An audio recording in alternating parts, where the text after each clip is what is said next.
Hi, my name is Will Harling. I'm the director of the Mid-Klamath Watershed Council here in far northern California, and I'm excited to talk to you all about restoring fire processes in the Klamath Mountains to protect and restore critical salmon habitat.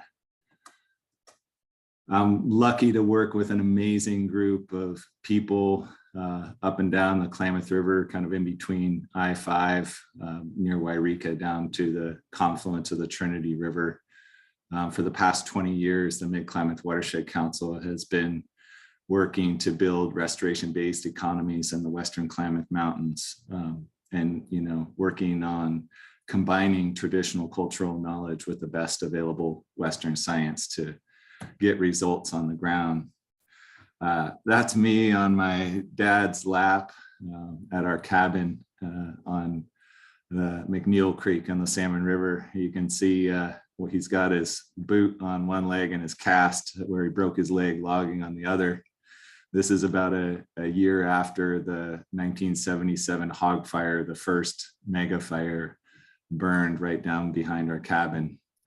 I was lucky enough to have Native friends like Holly Hincher there in the chair with me, who's now a social worker for the Crook tribe and has been instrumental in bringing back ceremonies like the ihuk, the girls coming of age ceremony with the Karuk tribe, and to see through their eyes a different way of living in this place and to reflect on our own Western culture. That love of the land has translated for me into telling the fish's story, as we enter climate change and their world starts to shrink and go away. And for me, it's clear that until we figure out our fire problem, we're not going to be able to hold on to our fish here in the southern range of salmon. So many times I come across these incredible sites like these spawning coho and Horse Creek and recognize these hot spots on the landscape for our threatened fish. And then literally, the next year, pretty much all of the Horse Creek drainage burned at high severity and impacted a lot of our off-channel pond habitats and other restoration projects. So the reality of fire on this landscape is one that we all have to deal with. And I'm sure many of you have encountered high severity fire on your landscape. The reality is that the fish are trying to tell us something, that we need to get it right and that we don't have a lot of time to do it.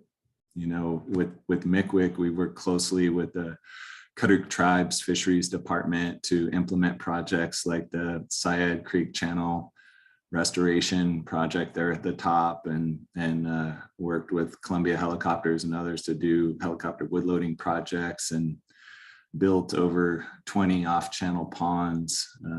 And essentially what we've found in the past 20 years of doing river restoration is that many of the things we're putting back into these streams are the processes that fire did naturally over time, back when we used to have cultural ignitions and lightning ignitions working across the landscape without fire suppression.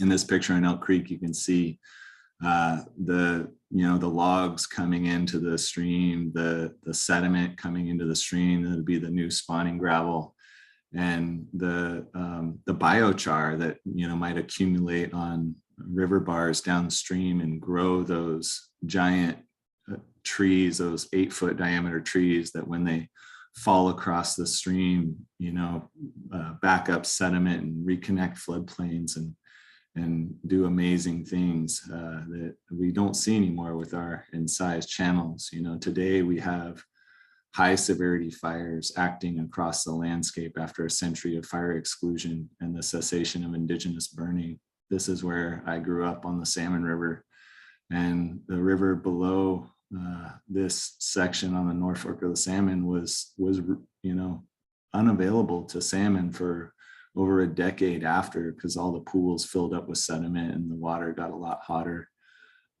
In other places like Ryder Creek that burned hot in the 2014 fire, one summer thunderstorm and the entire lower 20 miles of the creek filled up with sediment. And so our good coho streams, our last strongholds, are blinking off. And it's not to say that, in the future, there aren't some beneficial effects of these inputs of sediment after, so much fire exclusion. I mean, in one day, Ryder Creek got brought to stage 0 and a lot of floodplains got connected, but the impacts in the short term were severe.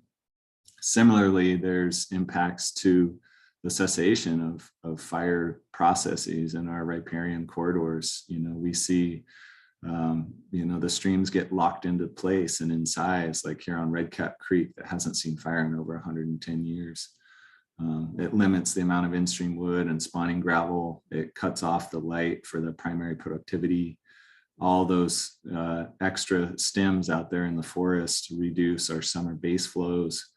And we, just can't see those streams get enough power to activate the stream channel. And then, we're left with this severe risk for large scale, high severity wildfires. Smoke also plays a role with stream temperatures here on the southern range of salmon habitat. Literally in some years we see fish jumping onto the rocks to get into the cold water of tributaries out of the main stem, like that picture on the right. In 2013, approximately 300 of our 700 remaining wild Spring Chinook salmon died that year because of heat-induced stress. Now, ironically, an arsonist drove up the Salmon River, up the main stem, and then up the North Fork here and started the 2013 Butler fire in the 2013 Salmon River complex.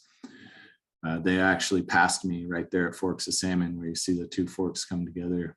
But the crazy thing was, after that smoke went in the air, the salmon stopped dying and the main stem cooled about 6 degrees C for the rest of the summer until they were able to spawn. What we're seeing here on the southern range of Chinook salmon and coho salmon is it's incredibly heartbreaking.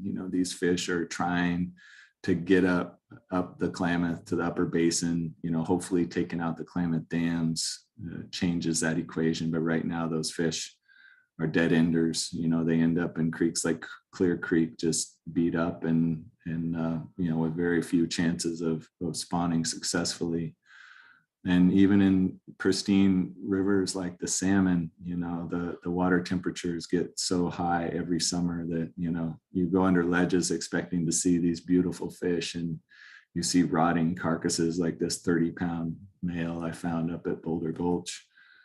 And fires are changing. They're nothing like I remember as a child. The 2014 Whites fire sent up a 40,000-foot pyrocumulonimbus cloud that spread lightning 70 miles to the north and spawned several other major wildfires that burned an extra 150,000 acres that summer at higher severities than normal. And then, all that topsoil washes away into the rivers and the high flows, and the whole productivity of the landscape is decreased. On September 8th, Black Tuesday, 2020, this is what we saw coming into Happy Camp. The Slater fire ended up burning about half the town. It burned 120,000 acres in one 24-hour period. It's roughly a 30-mile long by 9-mile wide swath of high severity all the way into Oregon. Over 230 homes burned in the sustained 50-mile-an-hour east wind with 3% humidity. 3 people died. An interesting thing is that, it was an east wind. It was blowing towards the west. And if it wasn't for the 2018 Eclipse fire footprint and the 2017 Oak fire footprint, my friend Lee Tarnay modeled that fire and said it would have likely burned down the town of Crescent City 50 miles to the west if those fire footprints weren't there. Luckily we were able to save some homes by slightly deflecting the fire up the hill and out of the canyon. but many people like MCWIC board member Dean Davis had no chance. He tried to stay and defend his mid-slope home that he had built up over past 40 years, and luckily barely escaped with his life, watching as everything burned down around him in a small meadow that he had done some prescribed burning around for a safety zone. You know, the amount of loss we're seeing due to wildfire is enormous. The amount of toxins that are washing away from these home sites that are burning with ever more regularity. It's incumbent upon all of us, including our fisheries biologists, to come together to address this problem and to understand fire on the landscape. Now, what we know is that from recent fires like the red salmon complex that also burned in 2020, recent fire footprints like that 2013 Butler fire I talked about are slowing or stopping those burns even during high fire conditions, while burn scars over 10 years old are receptive to fire. And really what we've seen over the times we've been tracking wildfires since the early 1900s is that, you know, we had very few small scale fires in the early part of the century, but in the past couple decades, basically everywhere that hasn't burned is burning, and it's burning at high severity, and size and severity are definitely increasing. And in some cases, like the Salmon River watershed, I could update this figure and say, you know, roughly 70% of the watershed is burned in the past 10 years, much of it at high severity. Now, the key to understanding fire on our landscapes, and in particular here in the Western Klamath Mountains, is to look at fire overlaps. You know, there's no place that's even close to being within its historic fire return interval, or even close. And this is a major press disturbance for salmon. You know, fire should be a pulse disturbance, but fire suppression is a press disturbance that affects the whole landscape. You know, places where we might have seen 30 or 100 fire overlaps, where the Karuk tribe were ceremonially burning places like Ecological Tuiship Offfield Mountain every year. This pattern of fire on overlapping fires on the landscape would look much different. Right now, we have one place, 0.1% of the landscape has seen 5 overlaps. It's an incredible change. And those overlapping fires were responsible for the incredible biodiversity we see here in the Klamath Mountains, which has the highest conifer diversity of anywhere in the world. And those fires created spatial patterns in the vegetation that impeded large fire growth and also promoted water sequestration. You can see here on this ridge near Happy Camp, the north side of the ridge is about a 50% canopy closure, so the snow can fall and then be shaded and then release that water over time. The south side, the upper third of the slope, is burned off hot and is a natural fuel break with large old growth trees down in the drainage. And we can also look back to clues like this map of arson fires in Hoopa from 1931, which is actually a map of indigenous burning. And we can start to see those patterns of the red circles, the patch burning into last year's prescribed or cultural burns, and burns along ridges and along trail systems for hunting grounds and for basket material. Now, people like Nettie Rubin and Sandy Bar Bob understood fire on this landscape in a very intimate way. There's stories here in Orleans Valley where the men would burn on one side of the valley to lure the deer away from where the women were burning for basket materials on the other side of the valley to keep them from browsing those straight sticks. And that knowledge of fire translated into a cultural wealth that is reflected in the ceremonies that continue on to this day, and was responsible for the incredible diversity of cultural objects that sustained tribal lifeways here along the Klamath River. Now, those habitats that, you know, supported that culture have changed drastically in the past century. Places like Redcap Glade, where Laverne Glaze used to gather Bodea bulbs as a young girl, are no longer on the landscape. They're just gone. They're just dense, mid-mature fir stands that burn at high severity. And similarly, looking upriver from Big Rock in this time sequence that my friend Frank Lake put together for his dissertation, you can see, the ridge lines went from, oaks and scattered large firs to just a blanket of fir across the landscape. Over the past century, we've thrown literally tens of billions of dollars trying to bomb fire off this landscape. And the results are heartbreaking. We're essentially maximizing the negative impacts of fire. 98% of all fire starts are suppressed. The ones we suppress are the ones we should probably figure out how to let burn. And the ones that you can't suppress are because they're the hottest, driest times of the year, which means greater risk to firefighters and communities, and a greater proportion of that footprint being high severity. We're seeing hundreds of thousands of acres burn and spending tens and hundreds of millions of dollars trying to suppress these fires. And despite the devastating effects to fire-dependent ecosystems and cultures, there's never been an environmental analysis of the effects of fire suppression. So for the past 2 decades, we've been working to create a social and cultural movement to change how we manage fire in the Klamath Mountains and throughout the West. This means creating programs like the Community Liaison Program, the FireWise Program, Fire Adapted Communities and Fire Learning Network Program, standing up fire-safe councils to engage our communities in being responsible for managing fire on the landscape. In 2013, we started the Western Klamath Restoration Partnership, which brought together local, tribal, state, and federal organizations to re-envision how we're managing the upslope. And the interesting thing was that the trust for this effort was built from our efforts at collaborative in-stream restoration. And so we're looking at this 1.2 million acre landscape in the Western Klamath Mountains.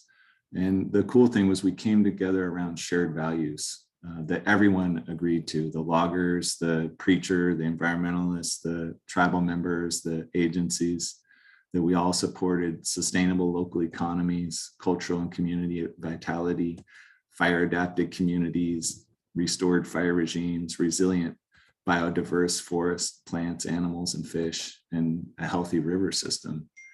And for us, that meant relearning how to use fire as a tool on the landscape and confronting these obstacles that we had, had stopped us over time, like liability and insurance, air quality, burn permitting, having a trained workforce, and having a community that accepted us putting smoke in the air.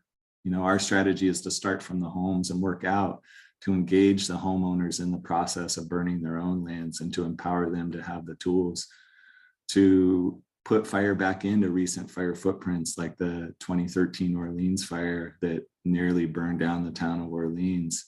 And, we came back into that footprint 4 years later and started burning in those high severity snag patches, sometimes through the night, in order to reduce those fuels and to get that patchwork mosaic that we need. Since 2014, when we started the Klamath Prescribed Fire Training Exchange, we burned over 3,500 acres on 200 plus properties in the wildland urban interface of 7 communities. We've had over 600 participants from local, tribal, state, national, and federal organizations and people from around the world. And we've had no escape fires. And importantly, we've touched so many people with good fire. And I'm excited to be working now with an incredible group of scientists and cultural knowledge holders modeling cultural fire regimes in the Klamath Mountains through the reburn model, which basically runs fire on fire interactions over thousands of years with different, cultural ignition patterns or suppression, from no suppression to full suppression, to grow out vegetation on the landscape and to evaluate and understand the historic conditions developed from a robust and culturally grounded framework, and to quantify that landscape structure and the cultural resource abundance and the wildfire risk and carbon stocks. And then accompanied with that is this PODS, or potential operational delineations model, that identifies areas of fire risk and opportunity and allows fire managers to make shared risk decisions say for managing some wildfires for resource objectives, with the communities that are affected by those decisions. And so these are just some examples. The center tiles, show how the vegetation changes, from previous, those studies you see on the left from the tripod fire and the Kootenai and the East Zone fires, of what it would look like had no suppression actions been taken to the vegetation. And that really lines up with both cultural knowledge as well as this paper from Anderson and Barber in 2020 or 2002. This is what the tribal elders talk about the forest looking like in that red box. A lot more sun hitting the ground for the berries and the bulbs, and the deer and the elk, and much larger old growth trees that are fire resilient.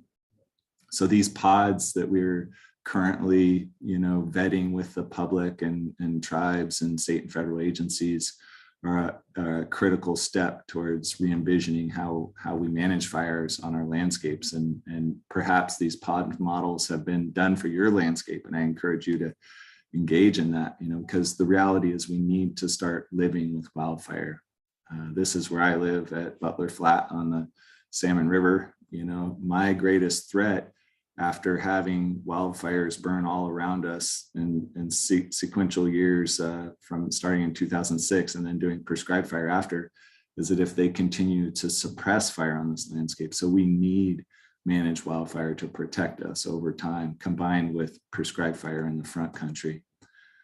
I'm super excited to be working now on our next WKRP project to treat 9,000 acres around Off-Field Mountain, Ikaria Tuiship, to make space for the restoration of one of the final Karuk ceremonies that hasn't been restored. At the end of Pikiavish, at the new moon in September, they would light the top of Off-Field Mountain, and that fire would broadcast out to the landscape. Now, if we get to a place where we can do that again, we will have restored that human-fire relationship, and when we will have restored our river processes as well. So I invite you guys all to join me on this journey. The reality is ceremony is not something us white folks do very well, but the survival of salmon depend on us learning those lessons.